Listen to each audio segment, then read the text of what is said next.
All right, well, here we go. Welcome everyone to our first Lunch and Learn webinar here hosted by FranNet of Dallas, Fort Worth, and Oklahoma, called Starting a Business in 2023. I think that topic is on a lot of people's minds these days. And so we wanted to touch on why somebody might want to start a business and some businesses that are trending here as we go into the new year. So again, my name is Sarah Wasco, and I'm the owner of FranNet of Dallas, Fort Worth, and Oklahoma.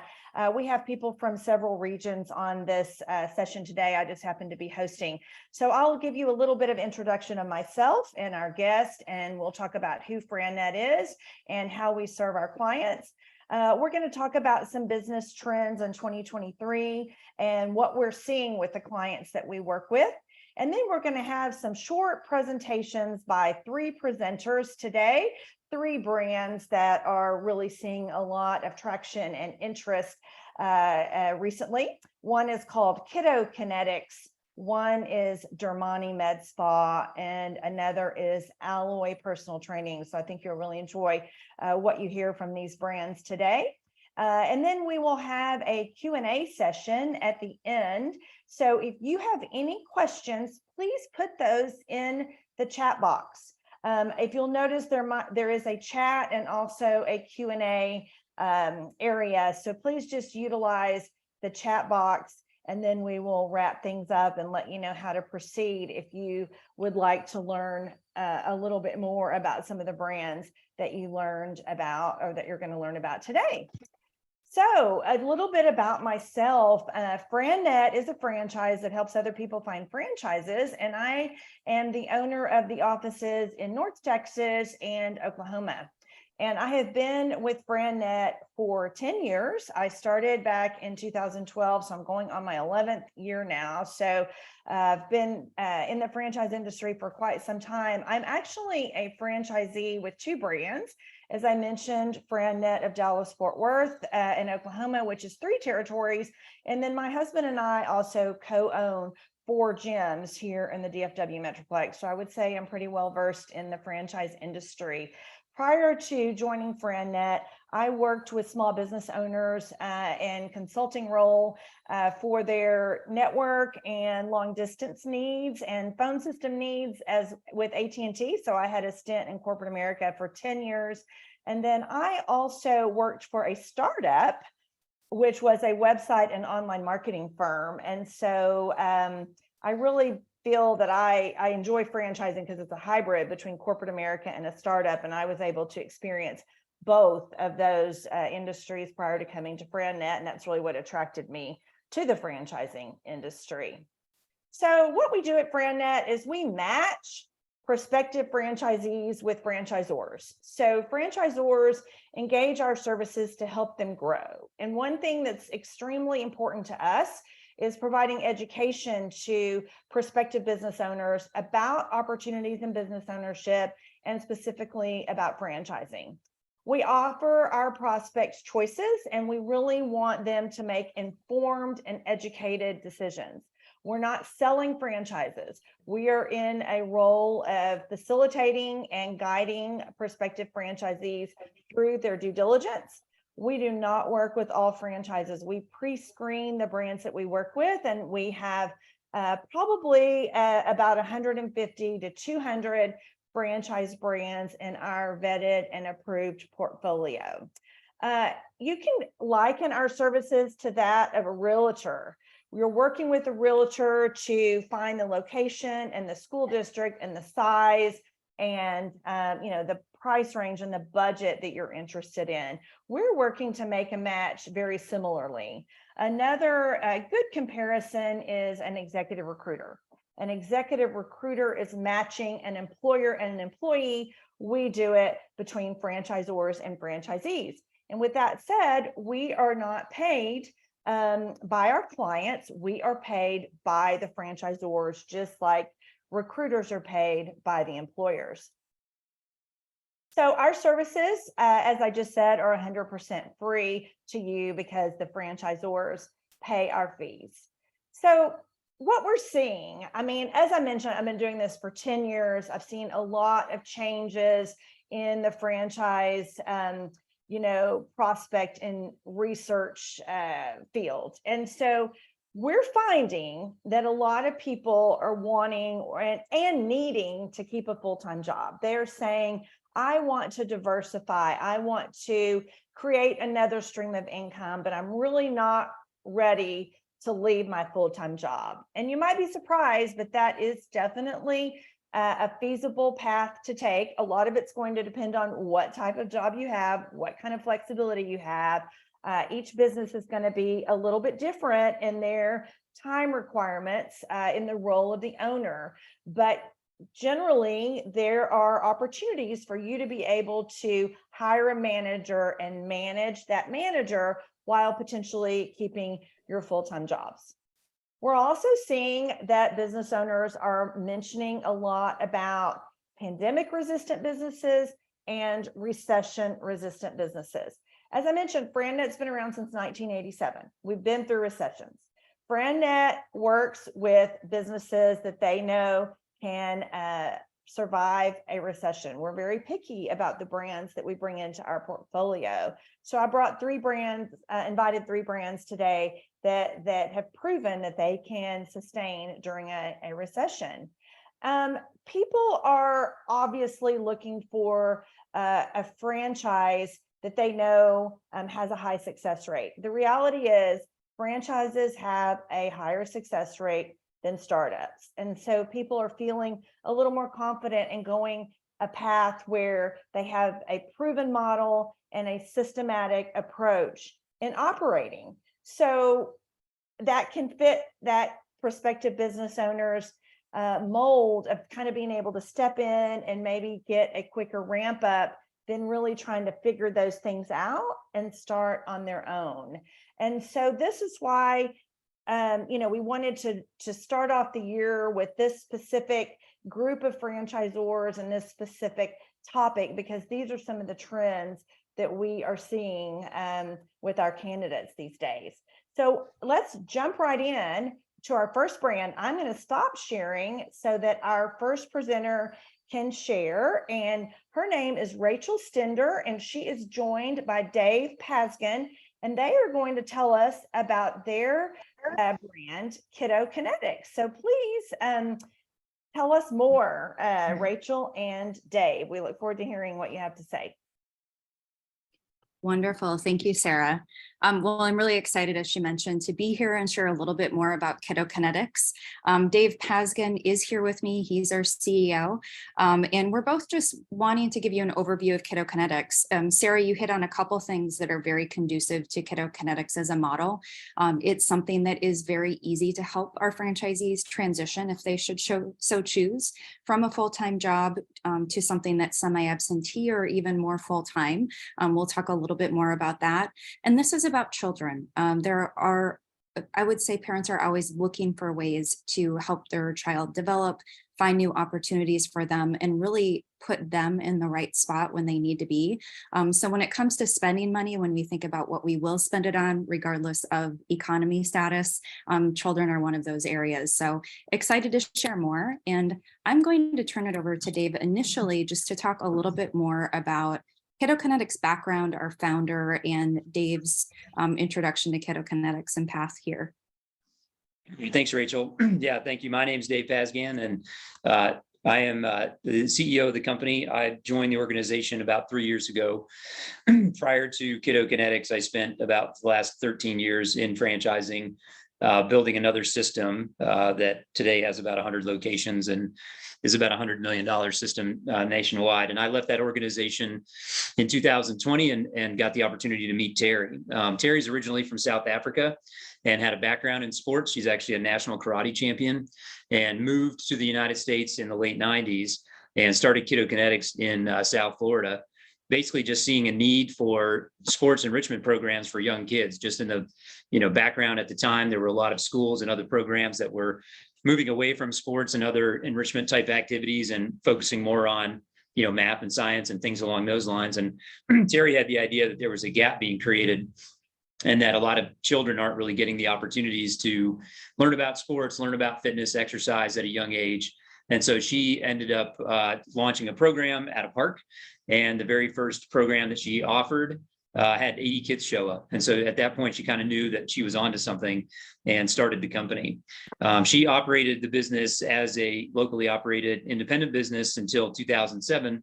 And at that point, started to contemplate franchising. Built the franchise organization and started offering franchises. By the time I had met Terry in 2020, there were 3 franchise locations, and today there are right around 30 or 35, depending on whether you're talking about sold or open at this point throughout the country. And what Terry and I had done in the past 3 years since I joined the company is invest and focus on developing all the tools and infrastructure and support that we would need to support a growing franchise system. And we spent about the first year and a half investing in developing a business management system and training programs, working on the brand, website, all of those kinds of things. And then we started focusing on developing the system from a footprint standpoint in earnest about October of 2021. And that's when we really started to see the brand kind of take off and open locations throughout the country. And so as a franchisor, we're hyper focused on supporting our franchisees for their success. And so we consider ourselves to be a very hands-on franchisor. And our business model, Rachel, I think you're probably going to get into the business model here in a little bit, but it's a really simple one. We work with schools, daycares, and preschools. Yeah, if you just want to pivot to that, I can take this slide as well. We basically have 2 different channels of business. One of them we call enrichment, which is parent paid, which means that we're working with daycares, preschools, Montessori schools, et cetera. I'm sorry, there's somebody noisy going by. And offer a sports enrichment program for younger kids, usually as young as 1 year old up to 12 years old, but usually between the ages of 2 and 8. And we're working with facilities that I'm sure you've seen as you've driven around, places like, Goddard School, La Petite Academy, Kids Are Kids, those types of organizations. And when we say enrichment, we typically mean that's parent paid. So the school's not paying us to be there or teach the classes. They're just leveraging our program as an enrichment to make available to the parents that are sending their children to that school. And so parents will usually learn about the program through the school. They'll sign up on our website most of the time. And then we come in once a week and teach a class that's usually 30 to 40 minutes long and usually 8 to 10 kids per class. And so that's kind of the enrichment side of the model. And then on the other side, on the physical education side, that tends to be more on the private school side of things. A lot of private schools are not really big enough to justify having a full-time PE teacher on staff. They may only need 4 to 6 hours of PE programming a week. And so it's really difficult for them to staff that position because it's hard to hire somebody for just that few number of hours. And in many cases, the teachers of other subjects don't really feel comfortable teaching PE. And so they'll just hand it over to us. And what they really like about that is we make it a essentially turnkey solution for these schools. We write the curriculum, we bring the coach, we bring all the equipment. All they need to do is give us the space and the kids, and we can teach the classes. And we essentially just do that at scale. So we try to get into, 15 or 20, 30 schools in the first year and grow it from there. And then we also do, the Kiddo Local represents just private events and camps. We don't really focus on that in the early years of developing a franchise. That business tends to kind of come from referral from our footprint. So when we're teaching kids at a school, a lot of times that's where our special event opportunities come from. So when we look at why a Kiddo Kinetics franchise, I think some highlights, if you're just looking at characteristics, there's very low overhead in this business. It is a mobile business. So the equipment that your coaches will be using is in a storage locker. So no brick and mortar space. This is something that's basically a home-based business. Your staff is your core expense, and that's variable pending how many clients you have, how many classes you are holding.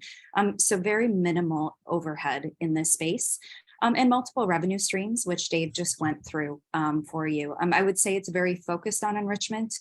So when you think about all the different daycares, preschools, schools in your area, there are multiple opportunities for revenue just probably within a 3-mile radius of your home.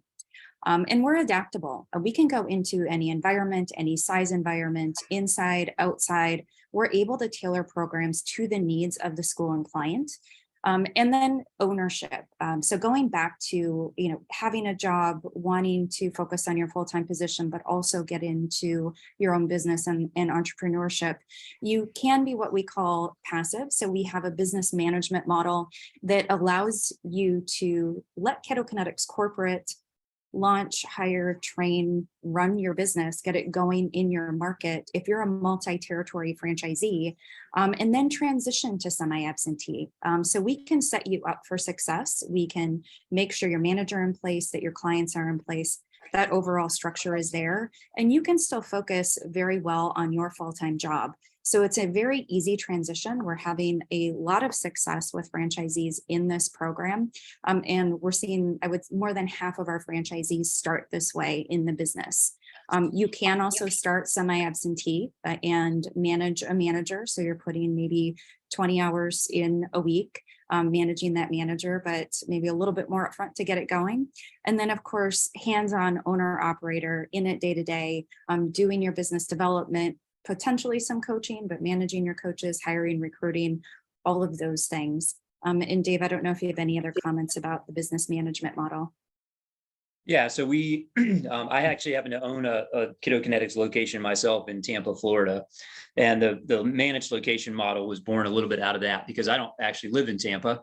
And so I was able to bring on a director to run the business locally without really having to physically be there and manage that business remote entirely from start to finish. So brought in a manager, put him into the market, put him through the training, gave him all the tools he needed to go out and start building school relationships, hiring coaches, and all the things that an owner would normally do if as an owner operator, and just do that as a managed location. And I found that to be actually pretty easy. It worked out really well, and it wasn't difficult for me to be able to do that. And so at the time, we had a lot of candidates who were considering a semi-absentee model where, they were going to, for example, keep their job and not focus on this business full-time, but bring in a manager. But many of them had some concern about, how much time it was really still going to take. Like there's still time you have to put in, even as a semi-absentee, finding and hiring a manager, making sure that's the right person, making sure they have all the support and tools that they need. And so I thought, well, maybe we can solve that problem by creating this managed location program, which launched last year. So we now have, I think, close to 15 of our locations in that program, and we've added a lot of additional infrastructure to support it. And it's often running really well. As if you're interested in pursuing Ketokinetics and get into our process, one of the things that you can do is talk to some of the owners that are currently in our system and talk to some of the ones that are in that program, and they can, give you their perspective from an owner standpoint about how that's gone for them. But the feedback that we've been getting from our owners in that program so far has been really positive. And that contingent, the managed location contingent, is actually outperforming the other franchise locations, not really surprisingly, because we're following the system to the letter, right? So that's what franchising is really all about. You'll be more successful if you follow the system, and our directors that are working for us in that program follow the system to the letter. Because that's just how we direct them and how we manage that business. So it's worth taking a look if you have that semi-absentee desire, but you're a little bit concerned about, how much time you're still going to have to put into the business, even as, in terms of hiring and managing a manager. And I kind of go into our support for franchisees. So Dave mentioned earlier, really putting and implementing a lot of programs, tools, technology, and systems for our franchise support. And that also includes just people infrastructure and adding people to the team. So whether it's our software platform that really allows you to run your business, support for marketing and continued outreach for client acquisition from our corporate team, there is always something in the pipeline. It's very strong, and you'll be able to speak to current franchisees and really understand what they're getting from the corporate group for support and how they're able to apply it. The other point that I'd like to mention on this, it is a very short launch from becoming a franchisee to opening your business. So we have at most a 60-day launch program. We have seen some franchisees do this in 3 to 4 weeks. So very easy to get up and going. And as a franchisee, when you think about running the business, if you're going to be more semi-absentee owner operator, I have limited time, so I'll just mention it's business strategy and management. It's being out in the community, creating awareness, managing your team. So all of the key areas of running a business. And then of course, there's different models, which we spoke to. As we look at the investment, a single territory is a very low investment to get up and going, anywhere from $81,000 to $106,000. If you are considering the business management model, we are looking for candidates that are going to purchase 3 territories. And then you should have some capital available in an account just for operating expenses. And so looking at a $250,000 investment for that business management model, all inclusive. I'm a little bit over, but would love to answer any questions that anyone would throw into chat. Thank you so much for all of that information, Rachel and Dave. And so if any of you have any questions on this model, please put it in the chat and we will then answer those at the end. So if you guys will stop sharing and we will move on to Jen Olson with Dermani Med Spa. Yes, good afternoon. Thank you for having us, Sarah. Let me get my slides rolling so I can focus here. Okay, there we go. So I'm Jen Olson. I am the VP of Development here with Dermani Med Spa. Very excited to be with all of you. I commend everyone on the call today for your attendance and looking at your own opportunities to start your own franchise business. So really exciting to see the activity. But yeah, I'd love to talk a little bit first around just the med spa industry. I don't know if any of the folks on the call have had experience in using med spa services yourself. If you are one of those people, you probably already know this just from your own experience, but this is a massive industry. And it's fairly young too, because as far as we're aware, the very first med spa started back in the late 90s in the Arizona region. And then here we are already in 2022, we're over 14 and 16 billion in revenue. And then it's projected to hit about 50 billion in revenue by 2030. So what's causing this hockey stick crazy growth is really just the whole consumer mindset shift. It used to be very much a taboo kind of thing. If people wanted to look better and feel better and anti-age about themselves, then, you know, it used to be very hush hush. People didn't really talk about doing those things. And it used to be almost where you could only options you had would be to go to like a plastic surgeon, go under a knife, have these big invasive procedures done and long recovery times. And it just wasn't very acceptable or accessible either as a consumer for the main everyday person. Well, years pass, obviously technology has really advanced a ton where we have much better equipment and service offering options in which it doesn't require any of the anesthesia and big recovery and knives and things like that. And often the results you can get from the med spa services are just as great or sometimes better than you would with those historical plastic surgeon kind of options as well. So just the whole pendulum is really swung and people's awareness, people's acceptance of using these services. It used to be, like I said, you get this done with a kind of a slanted eye, people would look at you, but now it's more like, you know I do it, I know you do these things too, but tell me where you go because I want to go there too, because you look really great. So that's really driving a lot of this, folks. And then also just the whole COVID and pandemic era that really helps us. There's probably not many industries that can say this, but for us, we saw people really getting forced to kind of sit still for a little while during COVID and be present and think about, gee, am I really happy? Am I doing those things that make me feel good and look better about myself? So, staring on Zoom cameras all day, looking at their imperfections and wrinkles and stuff. So that really, again, spurred us along and caused us a lot of activity. As well as just the whole social and digital generations, the millennials and Gen Zs that are watching these social influencers online that are like the Kylie Jenners of the world that are talking every day about these kinds of services that they do as well. So it used to be kind of the middle upper age demographic people, but now it's these younger folks too, 16, 18, 20-year-olds that are doing these services.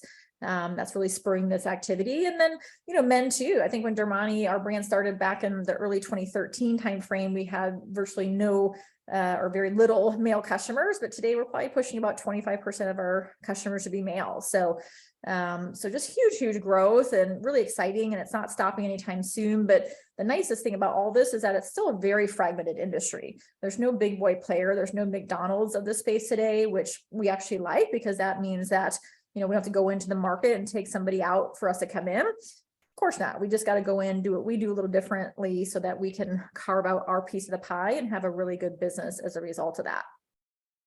So our business model with Dermani, these are some of the key characteristics that I'm sure our franchise owners today here would tell you why they chose this as a business to be the right path for them to achieve their goals. It's very limited staffing. You have to have staff, because otherwise, if you don't, you're doing it all yourself and you're just buying yourself a job in that case. So for our owners, it's really about building a business, generational wealth income stream opportunities. So you got to have staff, but I'd like to have as little as possible in most people's minds. I don't want to have huge quantities. I want to keep it small. So we start with 4 people on staff when you open, and even down the road, once you're really ramped, you might have 8 people on staff. They're also licensed, degreed professionals that you hire. So they're not the minimum skill, low skill, no skill kind of people that can tend to churn and burn a lot with other industries and business models. And then we do have a really amazing membership model system that allows for these reoccurring revenue streams at Dermani. And what that means is that creates a lot of predictability and consistency in your cash flow as a business owner, which we always love as a business owner. And this is also a cash business. We're not working with insurance or receivables and, extending credit to people waiting to get paid. No, every day we get the work done, we get our money, get our receipts, we put in the bank, and we get to sleep good at night as a result of that. So really important things to think about. Now, as far as Dermani, what makes us unique compared to the other med spas, the many independence and fragmentation options out there today, historically med spas are really geared towards the consumer that has unlimited disposable income to spend. Doesn't matter what it costs. I just want to look good and feel good. I'll kind of spend whatever it takes. And so for that reason, med spas haven't really offered consumers any kind of value proposition. It's almost like the opposite, where it's like a smoke and mirror kind of show where they don't put any pricing out there, and they don't want you to know until you come in and do a consult, and they're like trying to figure out how much can I charge you and still get away with it. So at Dermani, we are doing it differently. We're doing a very much more transparent, affordable, accessible approach in which we use this everyday pricing model in which the customer knows even before they come in what they can expect to be spending. And it's kind of like if you think about what Massage Envy did for the massage world. They took the luxury massage service and made it very affordable and very accessible for the everyday person. That's really what Dermani is doing. They're wanting to make this where we can provide beauty to the masses and not just the 1%ers, if you will. So we have a membership program. The memberships start at $30 a month, and they go up from there based on the kinds of services they might want to get. And then they have a 6-month membership term in which it creates a lot of stickiness, because when they start coming in over a couple months time, then they see these great results, then they want to get more services, and they figure out what else you guys do, and they kind of evolve into our ecosystem, and they become long-term customers for Dermani.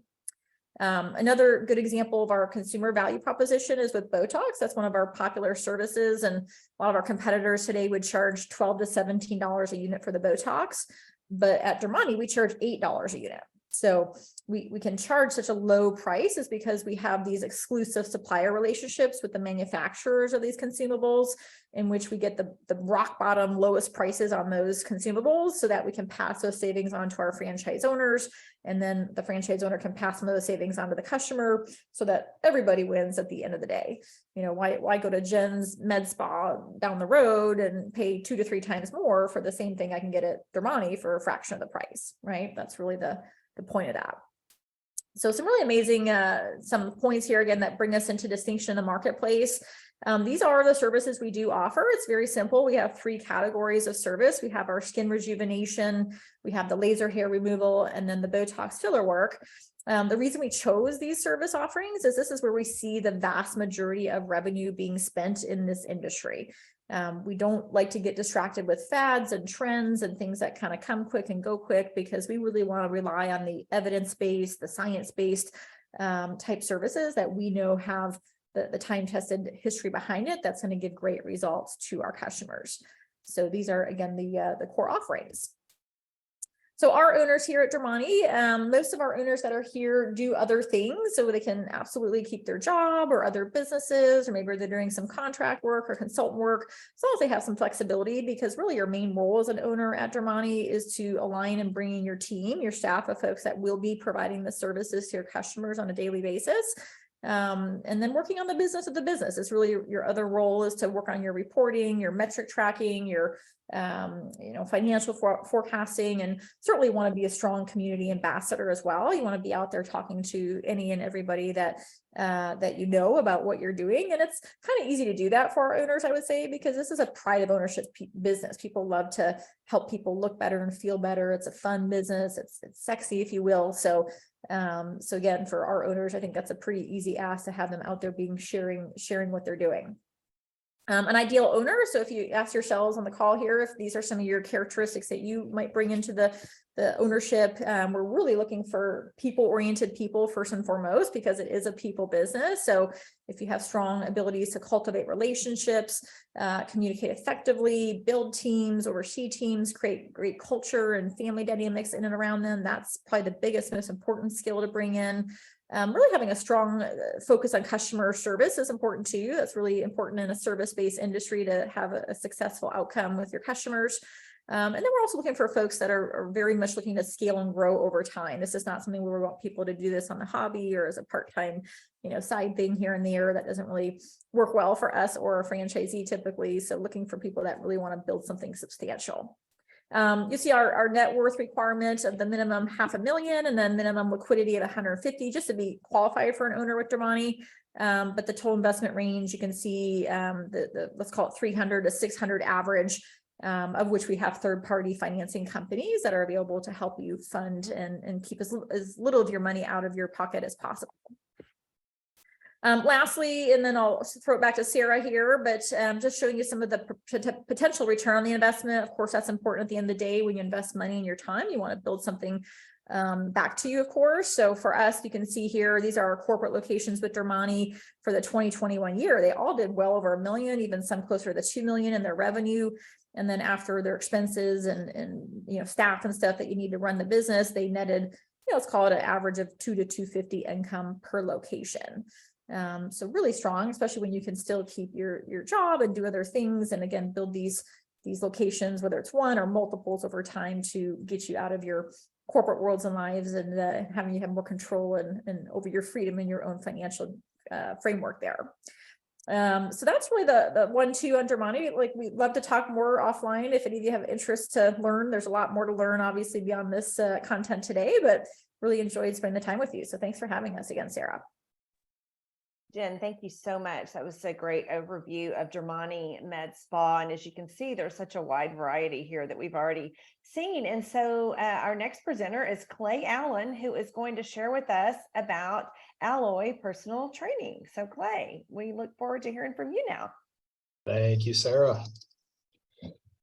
Welcome, everybody. Thank you for joining us today, and welcome to the first step of your franchise, hopefully franchising journey.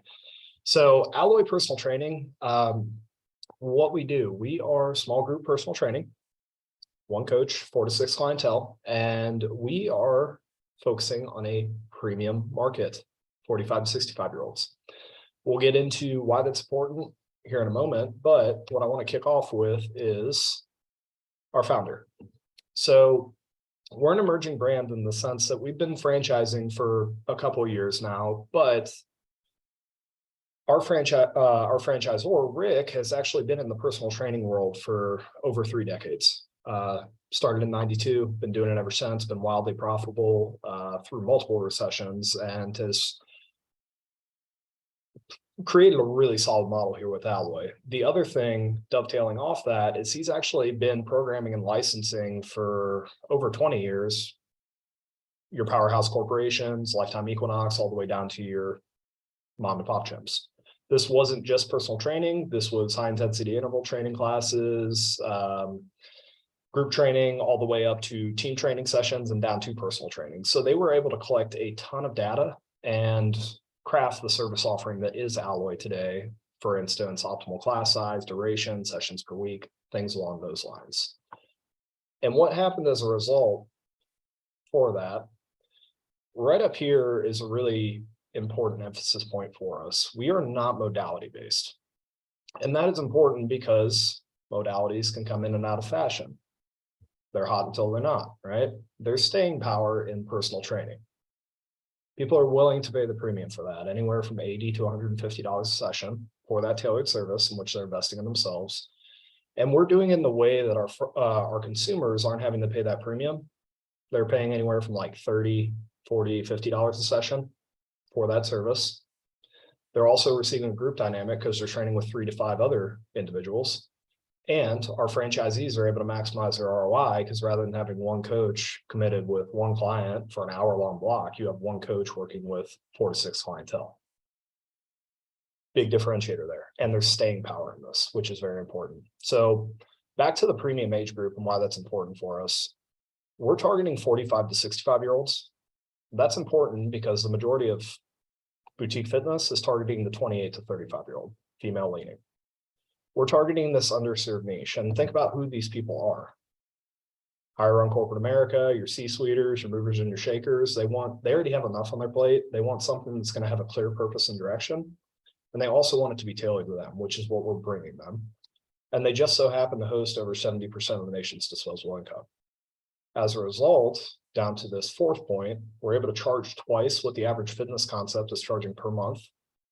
And we boast the highest retention rate in the industry, 96.4%. That's an average across our locations. So the industry average is around 70 to 80% retention wise. And what that equates to for a stay for consumers around 4 to 6 months.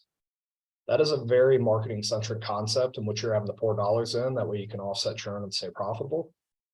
Whereas with us, we're looking at 130 person capacity out of a 30,000 person market, very much operating off of scarcity. And based off that retention, our consumers are with us for years. We're creating a tight-knit, intimate community in which people are investing in themselves and those around them, and they tend to stick around for a really long time as a result. Our labor model, so we have 2 primary roles. Owner operator, these are people that are actually in there acting as their own GM, coaching 50% of the sessions, running their business day to day. And then they'd have 2 part-time employees underneath them, 1099 coaching the other 50% of the sessions. We have a couple of those, but the majority of our franchisees are semi-absentee, multi-unit developers. So what they're doing is purchasing the rights to the licenses, hiring the GM, the part-timers, they're doing aerial overwatch, 10 to 15 hours a week. And semi-absentee multi-unit, we're looking at 3+ on average. And these are the people that are looking to develop that supplemental income into income replacement. So should they so choose down the road, they have that option to separate from corporate America. Back up to this third point, how we actually get to the personal training, 1 coach, 4 to 6 clientele. Maybe you've trained, with various HIIT concepts or something like that, but the majority of concepts, when you walk in, you pay your fee. That's going to give you access to X amount of sessions per month or unlimited use. And it typically goes something like anything we should be aware of. Yeah, I have a low back injury. Cool, keep an eye on that. And it's typically a hard stop. That's where it ends. We take this 12 layers deeper, and this is called our starting point session. This is where we really start to peel back the onion and get to know our consumer. We have the qualitative and the quantitative. So the qualitative, this is their why. What do you want to be able to do at a higher rate for a longer time? Downhill skiing when it's that time of year, mountain biking, hiking, playing in the backyard with your kids and grandkids. We want to know that stuff because we want to marry what we're doing in Alloy to that. And dovetailing off it, 45 to 65-year-olds, they've been around the sun enough times to earn what we call chinks in the armor. The bum knee, the tennis elbow, maybe the frozen shoulder. Maybe they've had a surgery that would require us to modify the workout to them. That's where we're collecting that information. The quantitative, that is going to be a functional movement screen, take them through a series of movements to identify compensation patterns, strength deficiencies, flexibility issues. So we really start to understand how they move and how we may need to modify the workout to accommodate that. And the last one is what we call an in-body screen. Super in depth. This is used by hospital systems, but this is where we're really able to start to reframe the way our consumers think about fitness, because the majority of people just want to lose weight. And the only frame of reference they have is that dusty scale sitting in the corner at their house. So we're able to set more realistic, quantifiable goals through this embody and press forward, really gain momentum with these individuals. And what happens with that? Our consumers are placed into one of 3 levels at this point: coach facing, not consumer, stability, strength, or power. This is how we progress or regress the movements for the day. And we also have the don'ts, which is going to be the health history. Those are the modifications we make for the individual. This is how we keep them happy, healthy, tracking towards their goals and with us for a long time. We also have a proprietary pre-sales process. This is your pathway to profitability 10 to 12 weeks out from grand opening. You got your 2 marketing avenues, digital as well as organic, boots on ground, setting up tents, community events. We want to generate 500 to 600 touches from those 2 avenues. From there, we want to capitalize on 16 to 21%, convert those touches into memberships on day 1. If and when you do that, you're looking at 100+ leads to membership on day 1. That is very attainable with a member capacity of around 130. The other big thing for us is your average revenue per member per month, $300. This is incredible. All right, twice the industry average. You can make really good money around this capacity or at with a waiting list functioning off this. And this is a massive industry. If we've learned anything over the past couple of years through COVID, monkeypox, and the flu's back, I don't know if you've heard, we are very sensitive to our externals. If we want to be around for a long time and a good time, we have to take care of ourselves. Fitness, nutrition. And what do people want now more than ever? Customization. That's what we're offering to our target market. And the last thing here, this is very high level. The big things I want you to pick up here: total investment range, 200 to 400. This is for a single location. So this includes that initial franchise fee. We're typically seeing these built out right in the center, right around that 300K mark. And these are your qualifications over here. One thing I forgot to mention earlier as well, we are membership based. So our standard memberships are 3 times a week, 2 times a week, 1 time a week, 2 to 3 times. Those are your bread and butter. That 1 time a week is more of a price anchor. It's like the small bag of popcorn at the movie theater. No one really gets that. It's there. 2 to 3 times, those are the consumers that are going to be with you for years. And we're only operating 55 sessions a week based on our standard hours of operation: 10 Monday through Friday, 5 on Saturday, 7 to noon, back home in time for college football, closed on Sunday. That's it, guys.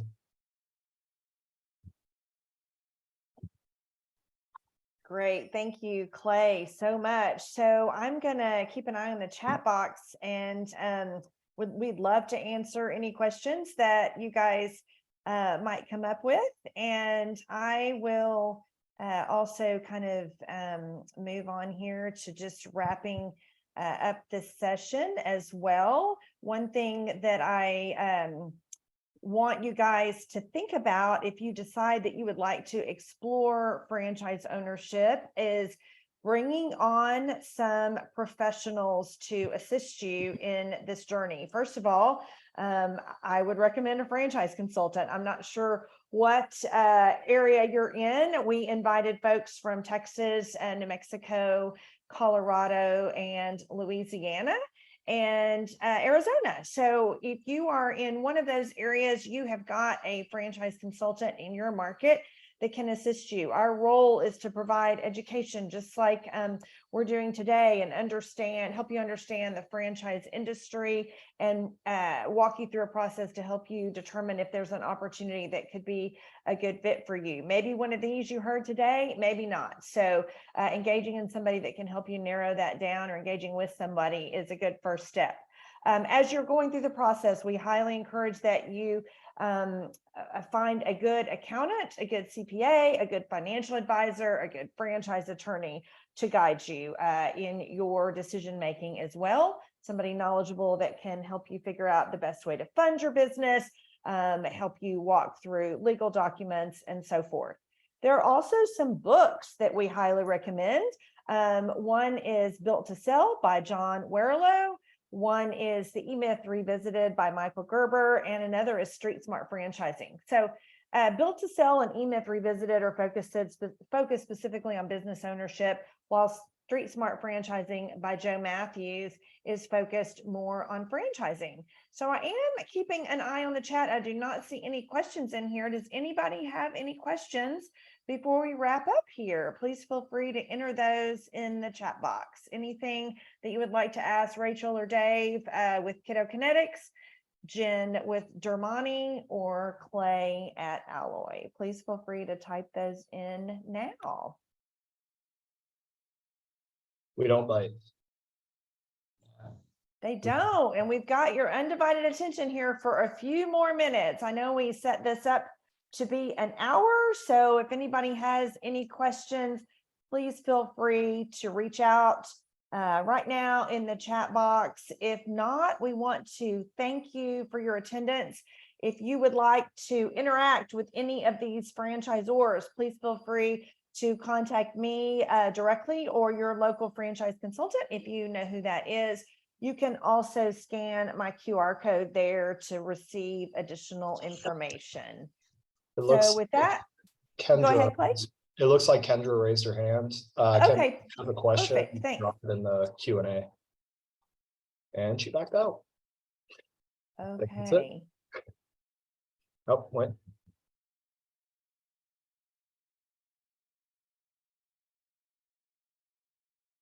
She Kendra, might, did you want to ask a question? she might be waving at us. Okay, maybe she's saying Okay. goodbye. Okay. Oh, here's something in the Q&A. Do you need a medical? So, doctor, I'm thinking she's asking you that, Jen. Mhm. Yeah, it depends on the state. It's a state by state dictation of the MD role, but most time it's a part-time supervisory offsite position of which they're there to just oversee, charts, protocols, answer a question if something comes up from one of the main team members. So, literally might put in a couple, 3, 4, 5 hours a month into that. So we've got a really great, robust network of MDs that we've been able to build throughout Dermani so that we can help our franchisees source for that position. It's not been difficult. It's an easy auxiliary income for the doctor. It's, like I said, remote, part-time, minimal hours, and it's just extra money for them. So it's an easy thing to address for our franchisees. Great, thanks for answering that. Who else would like to ask a question? It looks like you got that answered for Kendra. Anybody else before we wrap up? Let's see, something else in here. Make sure I don't miss anything. Dave, have you thought about people in wheelchairs? Can you guys answer that at Kiddo Kinetics? Yeah, actually, we have some programming for special needs, and it can be anywhere from mental disabilities to physical disabilities and everywhere in between. And so there is some call for that, and essentially we're able to adapt our programming to all different ability levels. And so it's not a huge part of our business today, and it probably would be more on the philanthropic side of our business in many cases, but yeah, our programs are adaptable for disabilities for sure. Excellent. Thank you so much. Mm-hmm. Let's see if there's anything else. Very interesting and very informative from Tracy. Thank you, Tracy, for your feedback.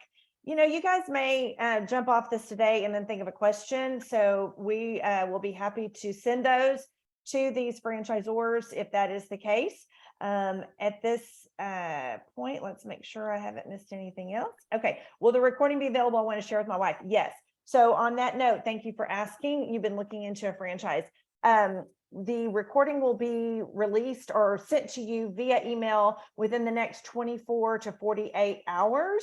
It should be no later than Friday, but I anticipate it'll be later today or possibly in the morning. So check your email within the next 24 to 48 hours for this recording. So absolutely would love for you to share it with family members or friends, and please reach out and follow up with your franchise consultant to learn more about these opportunities or something else that could be a fit for you. So thank you again for joining us, everyone. Jen, Clay, Rachel, and Dave, Thank you all so much for taking time. Let's see, we've got one more thing in here. I want to make sure I missed it. Okay, perfect. Yeah, I hope everybody has a great day. Bye. Thank you. Have a good Bye. one, Thank y'all. you.